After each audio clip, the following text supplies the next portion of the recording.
E também foram sorteados ontem os grupos da Copa Sul-Americana. O Fluminense ficou no grupo F com o União Espanhola do Chile, o Once Caldas da Colômbia e o GV São José da Bolívia.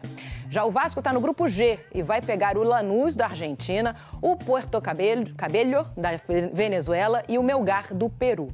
Só os primeiros de cada grupo avançam direto às oitavas de final. As outras vagas são decididas entre os times que ficarem em segundo lugar contra os terceiros colocados dos grupos da Libertadores.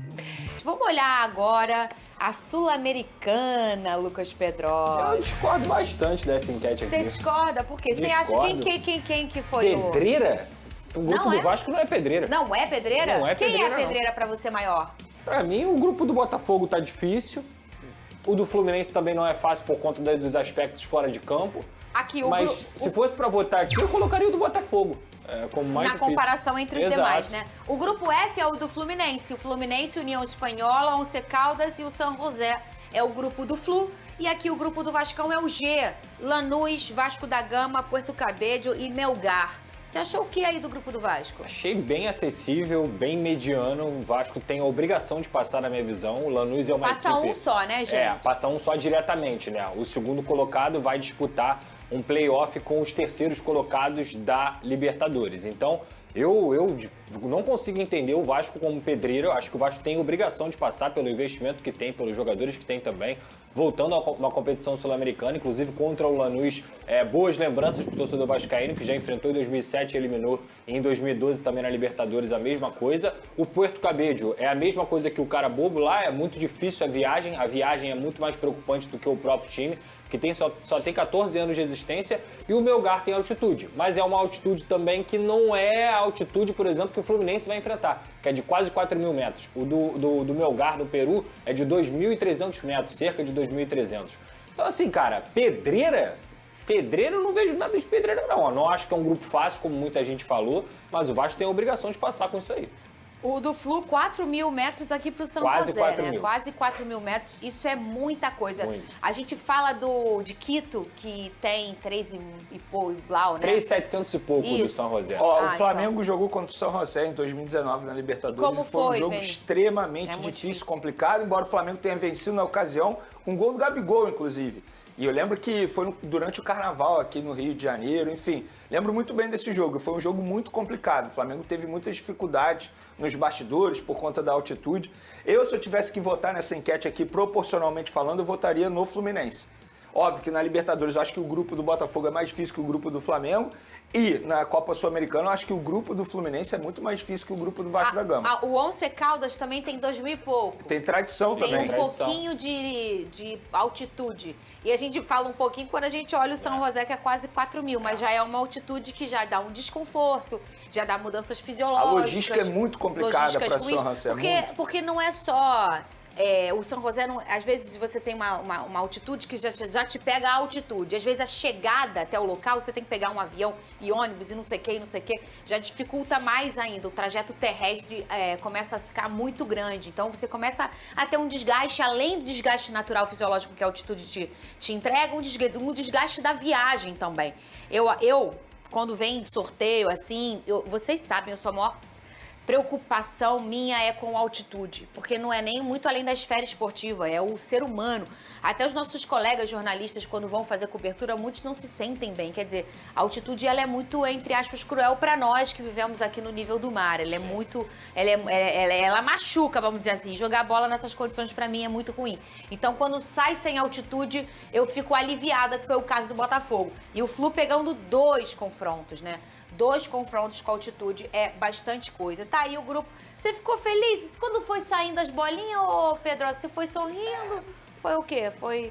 Normal, completamente normal. O Lanús é o time mais forte do grupo, Sim, mas é um time forte que é o cabeça de chave. É médio. O Lanús é médio na Argentina, sabe? A gente tá falando da Sul-Americana também, né? Quem tá aqui é porque tropeçou, é porque não fez um ano impecável, né? Se for pegar a folha salarial do Lanús, com certeza ele é muito menor do que a do Vasco da Gama, que tem vários jogadores que podem, inclusive, com a força do São Januário, decidir essas partidas. Jogar na Argentina é sempre muito difícil, mas o próprio Lanús não é uma equipe de massa na Argentina, então até mesmo a torcida que sempre apoia bastante, não é aquela torcida dos outros times que são mais tradicionais.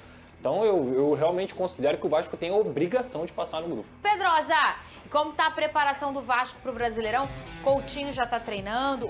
Quem vai falar na entrevista Hoje, é o Verratti? O Verratti fala hoje, com sede de entrevista coletiva lá no CT Moacir Barbosa. Estaremos lá presentes. Você vai, Henrique, Eu vou. Mas o Flávio Henrique também vai estar lá, ele vai com certeza fazer uma matéria legal.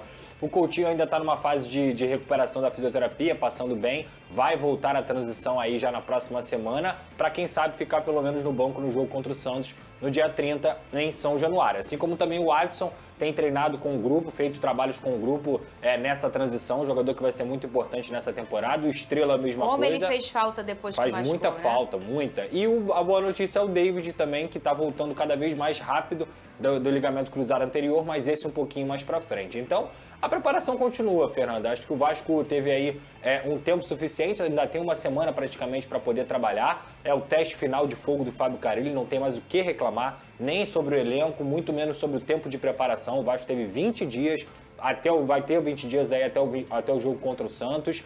Tempo de treino, elenco, reforços chegaram, salários estão em dia. Não tem do que ele reclamar, né? Então o Vasco vai ter que jogar um futebol bem redondinho contra o Santos para ele não cair na pressão novamente. E a gente já via que o Vasco já estava se encaixando, né, o Vene? E eu acho que a chegada do Nuno foi como uma luz, né, num caminho que já estava sendo asfaltado, vamos dizer assim.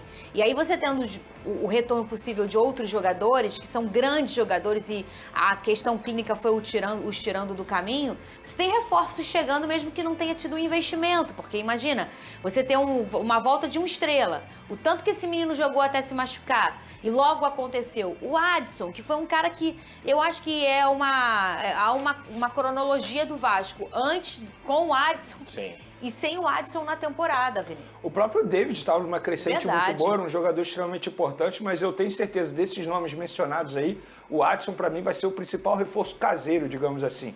E se antes eu não conseguia questionar o trabalho, até mesmo criticar o trabalho do treinador do Vasco da Gama, porque ele não tinha reforços que ele havia pedido desde o começo da temporada, agora ele tem. E o Pedrosa foi muito bem, na minha opinião, quando ele disse que ele tem tempo para treinar, reforços e o principal, salário em dia. Ou seja, isso facilita demais a vida dos atletas e também do treinador. Eu acho que o Vasco da Gama, o elenco do Vasco da Gama, é elenco para brigar por uma Sul-Americana da vida. Não é nenhum exagero pensar nisso. Também acho. Eu acho que o Vasco tem condições de brigar por uma Sul-Americana e se classificar bem no Campeonato Brasileiro. Quem sabe pegar uma pré-Libertadores pensando na próxima temporada. Grupo G, de gato. Falamos muito de Flu. Lanús, Vasco da Gama, o time do Dorileu, pouco cabelo, o Puerto Cabello, e o Melgar. Não é um grupo fácil. Não. A galera não conhece os times, mas não são... Não é. O Lanús está sempre, o Melgar vira e mexe tá. O Lanús, o Vasco pegou numa Libertadores recente também. O Vasco eliminou o Lanús nessa Libertadores, acho que foi em 2012. O Puerto Cabello não pode jogar no próprio estádio, tem que sair, mudar a cidade, porque o estádio do Puerto Cabello não tem a capacidade que a Conmebol define como necessária para receber jogo de fase de grupos. E o Melgar veio da pré-Libertadores. O Melgar tirou o Tolima na primeira fase da pré-Libertadores, mas caiu pro Cerro Porteño na segunda fase e aí pulou pro grupo G. O Melgar tem uma altitudezinha assim, 2.300, Arequipa. Lá no Peru. E o fato curioso é que o técnico do Puerto Cabello, sabe qual é o nome dele? Vasco Faísca. Pô, não é possível. Vasco Faísca, o português. Mas não é aquele outro Vasco Matos, não. É Mas é português. É português também, Vasco Faísca. Piada pronta, né? Porra, vai enfrentar o Vasco ainda. Vamos pra caceta. Não, Cara, eu acho que o Vasco podia focar muito nessa Sul-Americana, porque assim, um título internacional, como quase um ano atrás perdeu pro Flamengo, se não me engano, na Copa do Brasil, não teve isso? No mata-mata, Vasco? Não, o Vasco caiu pro Atlético Mineiro. O Atlético Mineiro, com o golaço do Hulk, foi. Isso. E assim, seria ótimo para um Vasco que vem há muito tempo sofrendo, Fernandão e Amêndola, uma final de Copa do Brasil contra o Flamengo, ia ser lindo. E aí iguala mesmo, a gente sabe como é que é. A última e única vez foi em 2006, que meu capitão levantou o troféu. Cara, foca na Sul. Imagina o Vasco campeão da Sul-Americana, irmão. Seria ótimo. Vai passando, aí o Pedrinho vai tentando arrumar grana pra botar jogador, trazer jogador, vai passando de fase. E o Vasco jogando em São Januário. Ah, não, mas esse ano São Januário fecha, né? E tem isso. Vai ser Newton Santos. Mas vamos ver se... Ah, mas tem Vascaíno pra até caceta quando? também. Vamos ver quando vai Ou começar Maracanã, tudo. né, É. cara? Dependendo do acordo que eles possam... Depois dessa Eu confusão, acho que o Vasco bem na Sula, Maracanã, bota 70 mole. Bota, com certeza. Não, mata-mata, fácil, 70 muito fácil. mole. E é bom a muito gente frisar, viu, GV? O regulamento da Sul-Americana, para a galera que não está habituada, o primeiro colocado de cada grupo já se classifica automaticamente para as oitavas. O segundo vai para o play-off, que pega os terceiros que vêm da Libertadores.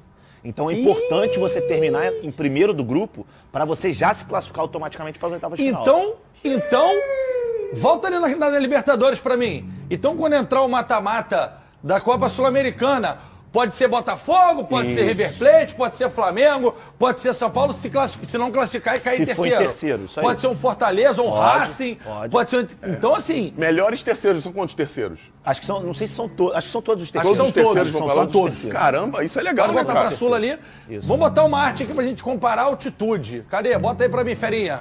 Por favor. Ó, o Vasco vai pro estádio monumental de Unsa, no Peru, para enfrentar o Melgar. Lá em Arequipa. Arequipa, 2.335. Beleza, caraca. Ronaldão tem muitos brasileiros fortes na Copa Sul-Americana, inclusive o seu Corinthians. E agora a gente passa limpo o que aconteceu no sorteio da Sula.